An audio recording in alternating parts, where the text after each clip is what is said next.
काळू दादा नमस्ते. नमस्ते. आता जिल्हा परिषद पंचायत समित्या निवडणुका होऊन जवळपास आता 4 महिने झाले. बरोबर.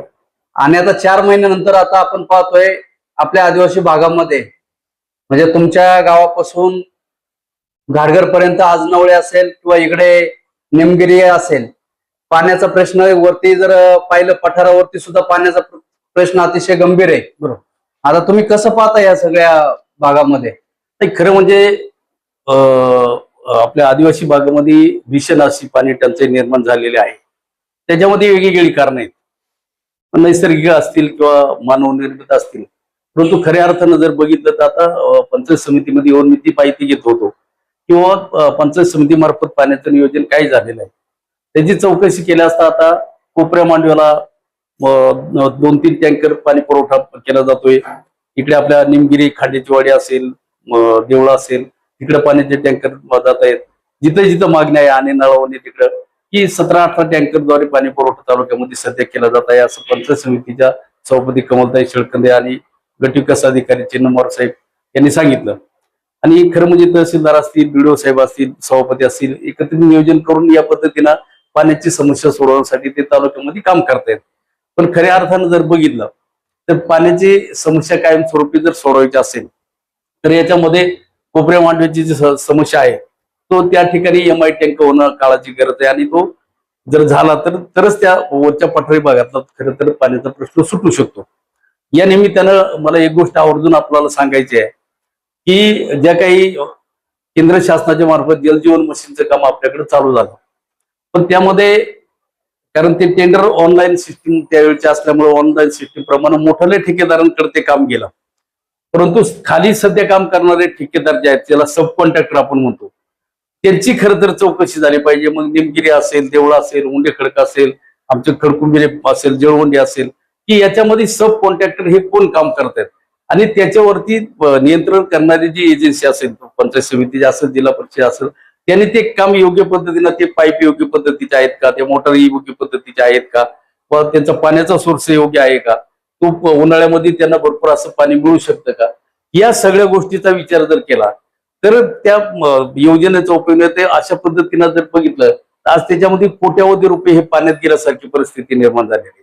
कारण प्रत्येक योजना ही प्रत्येक गावची कमीत कमी 1.5, 2, 2.5, 3 कोटीच्या योजना आहेत. आणि मग अशा पद्धतीनं जर काम आदिवासी भागामध्ये होत असेल तर मग ते काही योग्य नाही. आणि खरं म्हणजे याच्यावर नियंत्रण ठेवण्यासाठी आता दुर्दैवाने असं म्हणावं लागेल की आता तुम्ही मगाशी म्हणल्या पद्धतीनं जिल्हा परिषद पंचायत समित्या निवडणुका झाल्या. सुनीताताई बोराडे हे आमच्या उमेदवार होत्या. आम्ही पराभव स्वीकारला, मान्य केला. माई लांडे ह्या निवडून आहे आणि त्यांचे सासरे म्हणजे देवराम लांडे हे माजी जिल्हा परिषद अध्यक्ष आहेत. आणि आजही ते सांगतात की बाबा सुनीताताई या माजी दादा जरी गेल्या असतील तर जिल्ह्याचे पालकमंत्री आहेत. मग त्यांच्या मार्फत म्हणा किंवा इतर याच्यात त्यांनी हे प्रश्न ताबडतोब तातडीनं सोडवले पाहिजे की या आमच्या जसं सुनीता बोराडेताईंकडे जसं एक धोरण होतं आमचं किंवा पाण्याच्या संदर्भात काय नियोजन करायचं, तसं मला वाटतं यांच्याकडे धोरण काही दिसत नाही. आणि म्हणून ही समस्या आज वर्षानुवर्ष, कारण तो जिल्हा परिषद सदस्य 2002 मध्ये झालेला आहे, तेव्हापासून तर आता 24-25 वर्ष झाली. ज्या समस्या त्यावेळच्या होत्या त्या आजच आहेत. दादा मला एक सांगा, आता जिल्हा परिषद सदस्य देवराम शेठ लांडे होते असं तुम्ही वारंवार सांगताय, अध्यक्ष होते आणि त्यांच्या नावाने खापर फोडण्याचं आतापर्यंत तुमचं हेच काम चालू आहे, असं जनतेमध्ये अशी चर्चा चालू आहे का काळू दादाला एवढंच काम आहे का देवराम लांडेवर टीका करणं?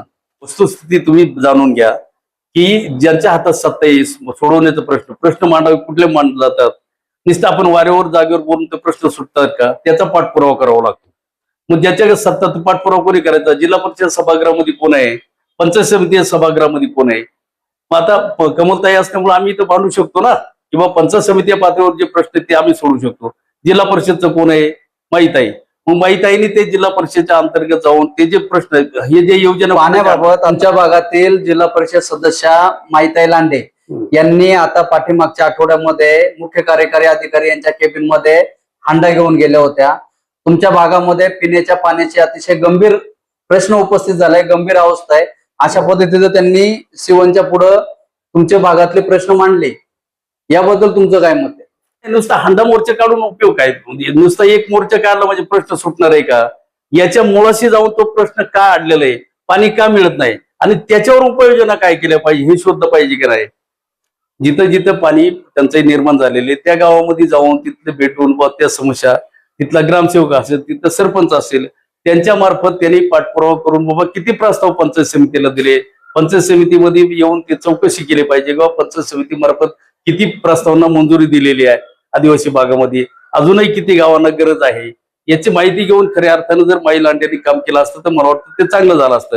फक्त केवळ प्रसिद्धीसाठी जर होत असेल तर ते मला वाटतं योग्य नाही. म्हणून त्यांनी प्रत्यक्ष पंचायत समितीत यावं, गट शिक्षण अधिकाऱ्यांना भेटावं, गट विकास अधिकाऱ्यांना भेटावं आणि त्यांच्याशी चर्चा करून जे जे गावाचे प्रस्ताव आहेत, कारण हा भाग शेवटी तुम्ही जिल्हा परिषदच्या प्रतिनिधी आहात, हा मतदारसंघ तुमच्या ताब्यामध्ये आहे. मग तिथले जे वाड्या वस्ती असतील, गाव असतील, त्या ठिकाणी जाऊन तिथले ग्रामसेवक सरपंचांसोबत चर्चा करून ते प्रस्ताव करून आणि त्याचा पाठपुरावा करून ते मंजूर करून घेतलं पाहिजे. तसं होत नाही, नुसतं मीटिंग मध्ये दाखवण्यापुरतं किंवा याच्यात होत असेल तर ते योग्य नाही असं मला वाटतं. पाण्याच्या संदर्भात आपले जे विद्यमान खासदार आहेत अमोल कोल्हे यांनी वरचे कोपरे मांडवे ही गावं दत्तक घेतलेली होती. आता त्या संदर्भात अमोल कोल्हेंचं कामकाज पाण्याच्या संदर्भात काय वाटतंय तुम्हाला? नाही, त्यांच्या संदर्भात खरं तर त्यांच्यावर आमची खूप नाराजी आहे. कारण आम्ही 2 वेळेला त्यांना अगदी प्रामाणिकपणे मदत केली.